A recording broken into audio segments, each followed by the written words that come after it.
आज के वीडियो में वेरी मोस्ट इम्पॉर्टेंट अंतर लेकर के आए हैं। बहुत ही ज़्यादा इम्पॉर्टेंट है द्रव्यमान व भार में अंतर।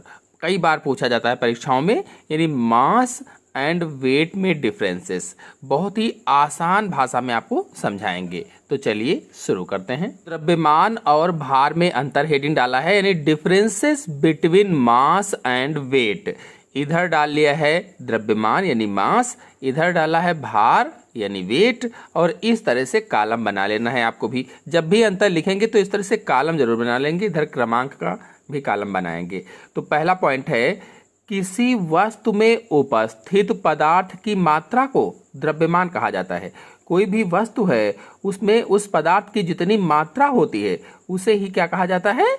द्रव्यमान कहा जाता है। कहने का मतलब ये है कि किसी वस्तु में पदार्थ की जितनी मात्रा होती है वह उसका द्रव्यमान है। कोई भी वस्तु है, उस वस्तु में उस पदार्थ की जितनी भी मात्रा है उस मात्रा को ही क्या कहते हैं? उसका द्रव्यमान कहा जाता है। जबकि भार में क्या है?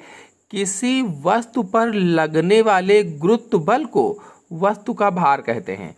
कोई वस्तु है या कोई पिंड है, उस पर जो गुरुत्व बल लगता है, पृथ्वी द्वारा जो आकर्षण बल लगता है, उसे ही क्या कहा जाता है? वस्तु का भार कहा जाता है। कहने का मतलब यह है कि जिस बल से, कोई भी बल है, जिस बल से पृथ्वी किसी वस्तु को अपनी ओर खींचती है या अपनी ओर आकर्षित करती है, उसे उस वस्तु का भार कहा जाता है। ऊपर ये वस्तु है और नीचे पृथ्वी है। जिस बल से पृथ्वी किसी वस्तु को अपनी ओर खींचती है उसे ही उस वस्तु का क्या कहा जाता है? भार कहा जाता है या वेट कहा जाता है। फिर दूसरा अंतर है, द्रव्यमान एक अदिश राशि होती है। जो द्रव्यमान है एक अदिश राशि है। अदिश राशि का क्या मतलब है? कि जो द्रव्यमान होता है, जो द्रव्यमान है, इसको व्यक्त करने के लिए, द्रव्यमान को व्यक्त करने के लिए क्या किया जाता है? केवल परिमाण की आवश्यकता होती है, दिशा की नहीं। द्रव्यमान को व्यक्त करने के लिए केवल परिमाण की जरूरत होती है, मात्रा की जरूरत होती है, दिशा की जरूरत नहीं होती। इसीलिए यह अदिश राशि होती है। द्रव्यमान एक अदिश राशि है, ये हो गया। और फिर भार क्या है? भार एक सदिश राशि है। अब सदिश मतलब क्या हुआ? मतलब जो भार होता है, भार को व्यक्त करने के लिए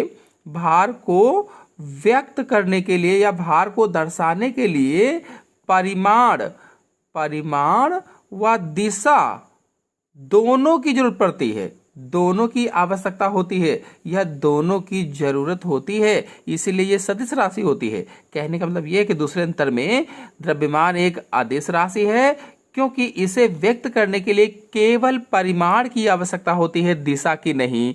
जबकि भार एक सदिश राशि है क्योंकि इसको व्यक्त करने के लिए परिमाण और दिशा दोनों की आवश्यकता होती है।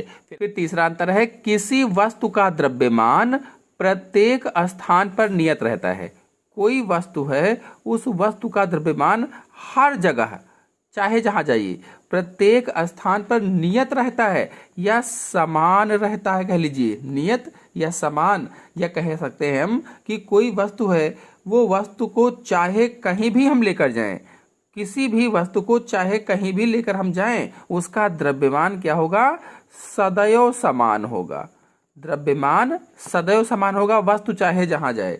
जबकि जो भार है, भार भिन्न भिन्न स्थानों पर बदलता रहता है। मतलब भिन्न भिन्न स्थानों पर वस्तु का भार बदलता रहता है, चेंज होता रहता है। कोई भी वस्तु है, उस वस्तु का भार गुरुत्वीय त्वरण जो होता है, गुरुत्वीय त्वरण जो जी होता है, गुरुत्वीय त्वरण जी पर निर्भर करता है। स्मॉल जी कहेंगे, गुरुत्वीय त्वरण स्मॉल जी पर निर्भर करता है।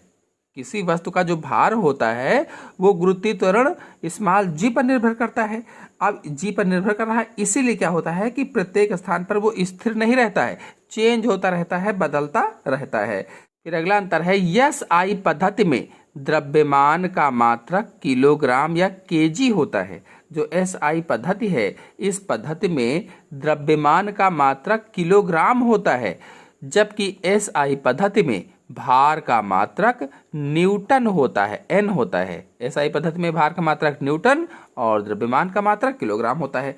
आपको बता दें, जो भार का मात्रक न्यूटन है, भार का मात्रक वही होता है जो बल का मात्रक होता है, यानी बल का मात्रक भी न्यूटन है और भार का मात्रक भी न्यूटन होता है। पांचवा अंतर है, द्रव्यमान को भौतिक तुला से नापा जा सकता है। जो द्रव्यमान है, जो मास है, इसे भौतिक तुला से नापा जा सकता है या भौतिक तुला से नापते हैं, जबकि जो भार होता है इसको कमानीदार तुला से नापा जाता है। द्रव्यमान को भौतिक तुला से नापा जाता है और भार को या वेट को कमानीदार तुला से नापा जाता है। तो इस प्रकार से आज के वीडियो में मैंने द्रव्यमान और भार में इंपॉर्टेंट अंतर बताया। आशा है आपको समझ में आया होगा। समझ में आया हो तो वीडियो को लाइक कीजिए, अपने सभी दोस्तों में शेयर कीजिए और चैनल पहली बार आए हैं तो चैनल को सब्सक्राइब भी कर लीजिए। धन्यवाद।